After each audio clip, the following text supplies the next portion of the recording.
Nous allons enchaîner avec Latence Technologies. Donc, Latence Technologies est une société dirigée par Benoît Gendron qui est basée à Montréal, principalement au Centec. Et donc, Latence développe et offre des solutions info-nuagiques, cloud, donc de suivi de latence et de fiabilité des réseaux 5G. Donc, bonjour à tous. Je me présente Benoît Gendron, donc fondateur innovateur d'une start-up partenaire d'encore 5G. Donc, chez Latence Technologies, on offre des outils de valorisation pour les réseaux 5G parce qu'en 5G, comme on l'a vu précédemment, chaque milliseconde compte. Donc, Latence Technologies, c'est moi-même, Benoît Gendron, donc 24 ans chez Ericsson, qui a travaillé beaucoup dans la vente, marketing et gestion de produits 5G. Qui s'intéresse depuis longtemps à la faible latence. On sait que c'est super important dans la 5G et on a pour vocation de développer des outils de gestion et de calcul de cette faible latence, donc en partenariat avec Encore et avec ETS.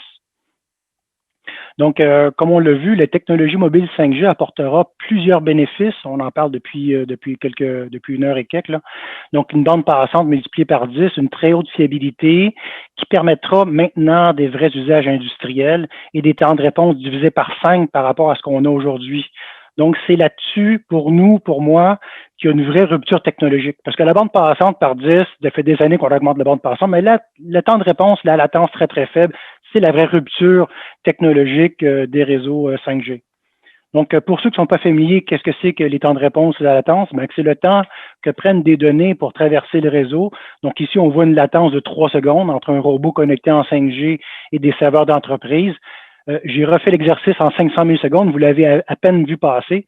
Donc, l'objectif 5G, c'est sous 15 millisecondes. Donc là, on voit la taille de la vraie rupture technologique. C'est vraiment des temps qui sont excessivement petits. Donc, cette très faible latence permet de nouveaux usages, principalement industriels, parce qu'entre vous et moi, pour notre téléphone, smartphone 5G, on n'a pas besoin de 15 millisecondes, mais pour l'industrie, il y a beaucoup de besoins, il y a beaucoup d'intérêt. Donc, l'automatisation d'usines, je pense que chez les personnes qui ont présenté de Ambra en a parlé dans les mines, il requiert de 1 à 15 millisecondes pour automatiser des outils autonomes ou en téléopération. Des lunettes à réalité virtuelle qui pourraient assister un employé dans sa tâche, qui requiert de 5 à 10 millisecondes. Des pelotons de camions, je pense qu'il y a aussi un autre exemple, là, qui se suivent de façon très, très rapprochée, totalement autonome, ou encore de la téléopération, la télémédecine. Donc, tout ça montre qu'il y a un intérêt marqué par les industries de type 4.0 pour la connectivité 5G. Par contre, si et seulement si, il peut y avoir des preuves et des garanties que la faible latence, elle est maintenue tout au long de la journée, tout au long du mois, de l'année. Donc, le défi des opérateurs mobiles, c'est de monétiser cette faible latence et cette haute fiabilité. Donc, eux, ils veulent mettre en place des contrats de service dans lesquels il y a des exigences qui répondent aux besoins du use case, aux besoins des industries. Et bien sûr, ils veulent aussi avoir des outils pour faire la valorisation et le suivi. Et on pense qu'ensemble, ça va leur permettre d'augmenter leurs revenus puis avoir de nouveaux clients industriels. Donc, chez Latence Technologies, on se concentre sur la partie outils de valorisation et de suivi. Les industriels ont aussi un certain nombre de défis avec la technologie 5G, donc être capable d'avoir des garanties de service, ce que je viens d'expliquer. Pas nécessairement que sur la latence, mais aussi sur la disponibilité, la fiabilité, la bande passante, mais entre autres sur les temps de réponse.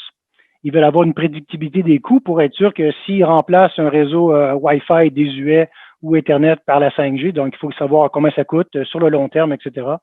Avoir des outils de suivi pour analyser l'écart par rapport aux engagements techniques et puis supporter l'innovation parce que c'est avec cette technologie-là, par exemple, connectivité 5G, qu'on va pouvoir créer des nouveaux services que les entreprises peuvent vendre ou encore là, diminuer des coûts parce qu'on utilise moins d'employés ou moins de gens ou on automatise des choses. Donc, l'architecture de la solution qu'on a bâtie chez Latence Technologies, c'est une architecture qui s'articule en trois approches ou 3 étapes. Donc, une collecte non intrusive et sécurisée des données. Donc, on a des appareils qu'on connecte avec des modems 5G. Donc, ça simule un peu comme un robot connecté ou une voiture connectée ou un camion connecté. On va chercher aussi des données directement du réseau. Et je vais montrer un peu comment on fait ça. On stocke les données à la fois temps réel et historique. On utilise des outils d'apprentissage machine pour en faire l'analyse. Et après ça, on présente les données de différentes manières selon les besoins des clients. Donc, un peu plus de détails pour ceux plus techniques. Donc, on voit le réseau 5G ici avec les différentes sections du réseau. Donc, on a des points de collecte divers et variés. Donc, bien sûr, autour des devices, vers les serveurs, on a des points de collecte sur le edge. On peut collecter et faire de la corrélation en temps réel et traiter les données et analyser les données de différentes formes. Donc, une fois qu'on a les données collectées, on peut faire des analyses plus fines, comme j'ai expliqué. Donc, ici, un exemple d'analyse prédictive que l'on fait sur la latence en particulier. Donc, on est capable, à partir d'une certaine collecte de données, d'être capable d'extrapoler avec des indices de confiance quelle sera la latence demain ou dans 2 jours, etc. Donc, ça permet peut-être aux industriels ou aux opérateurs mobiles de dire, ben là, sachant qu'à chaque vendredi, parce qu'on fait telle chose dans l'usine, ben, la latence, elle diminue parce qu'il y a de la congestion, etc., ben, on peut prévoir des choses ou améliorer la capacité à ce moment-là, ou en tout cas prévoir ou éviter une latence qui pourrait se détériorer dans l'avenir. On travaille aussi sur des outils de décomposition analytique de la latence. Donc, pourquoi on a des pics? Donc, d'où elle vient, cette latence-là, ce temps de réponse? Donc, on voit ici 22 c'est la propagation, 26 la transmission, et puis on peut avoir des outils comme ça pour essayer de faire un peu du deep dive pour comprendre comment ça fonctionne. Donc, voilà le réseau qu'on a mis en place avec Encore. Donc, merci encore au partenariat avec Encore de nous permettre d'avoir fait ça. Donc, on a mis en place des outils de collecte sur le réseau Encore à Montréal et à Québec et sur le Edge, donc avec le partenariat Siena qui met en place le Edge 5G. Donc, on a des machines virtuelles sur lesquelles on a mis des points de collecte.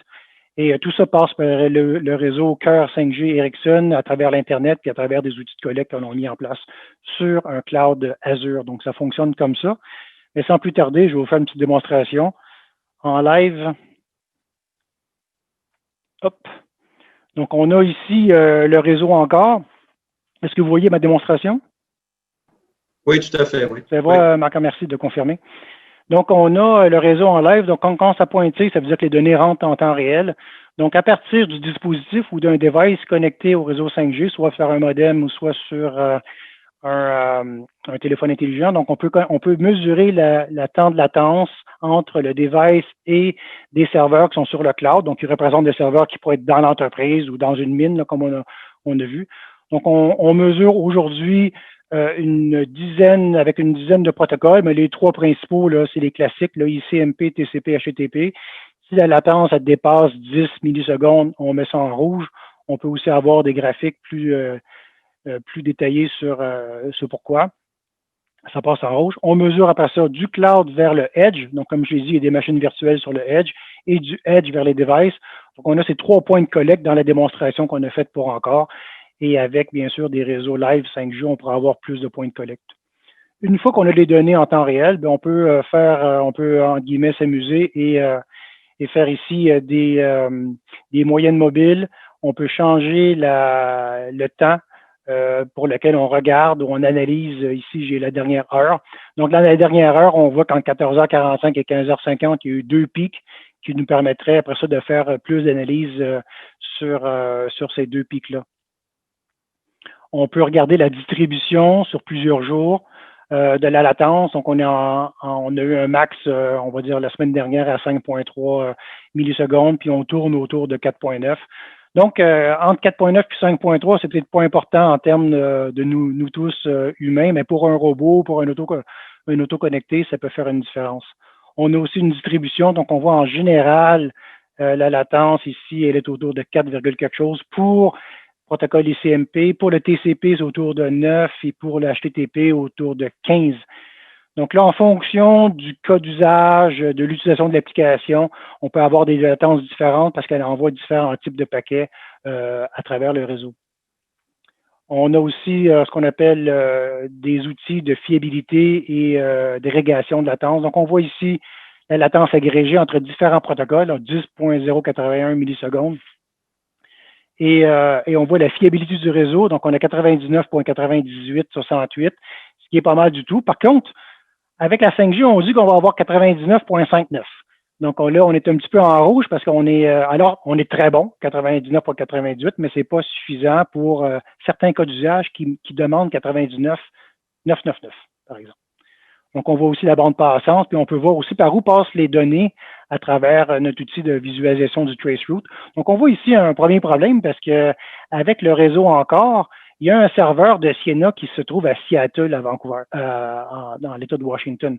Donc là, il doit avoir aux quelques millisecondes de perdu parce que les données transitent dans le réseau de Siena vers un serveur aux États-Unis. Donc, c'est une façon de visualiser un problème potentiel de latence. Enfin, comme je l'ai expliqué, on peut regarder les déviations par rapport à ce qu'on a observé par rapport à ce qu'on a estimé, etc., etc. Donc, on voit là un peu la démonstration ou l'outil qui existe aujourd'hui. Donc, pour compléter, on offre une solution info-nuagique de valorisation et de gestion en temps réel des réseaux 5G en se focalisant sur les aspects de temps de réponse et de fiabilité en premier. Donc, on a fait un premier lancement pré-commercial pour ceux qui seraient intéressés. Donc, on a des outils qui combinent notre logiciel de collecte, donc sur des Raspberry Pi ou sur des outils de type Jetson Nano, ici un peu plus avancés, là. Ou encore là sur des petits outils avec un écran. Notre logiciel est dessus et on peut accéder au dashboard que j'ai montré pour ceux qui sont intéressés à faire des tests en avant-première avant qu'on lance le produit commercialement. Donc voilà en gros ma présentation et notre solution chez Latence Technologies. Et je vais rester disponible pour les questions juste après. Merci beaucoup. Oui, tout à fait. Ben, merci beaucoup, Benoît. Donc, très intéressant. Donc, je précise que Latence Technologies est une société donc, qui est basée principalement, oui, à Montréal, mais également issue du Santec. Et donc, bénéficie du support et du programme Encore, comme Rexit qu'on a vu. Donc, 2 entreprises qui sont dans le programme Encore. Donc, on invite évidemment le plus possible d'entreprises à y participer et entre autres de s'inscrire à partir de l'IPAS. Mais évidemment, vous devez être une start-up, une PME dans le secteur technologique et relié aux communications.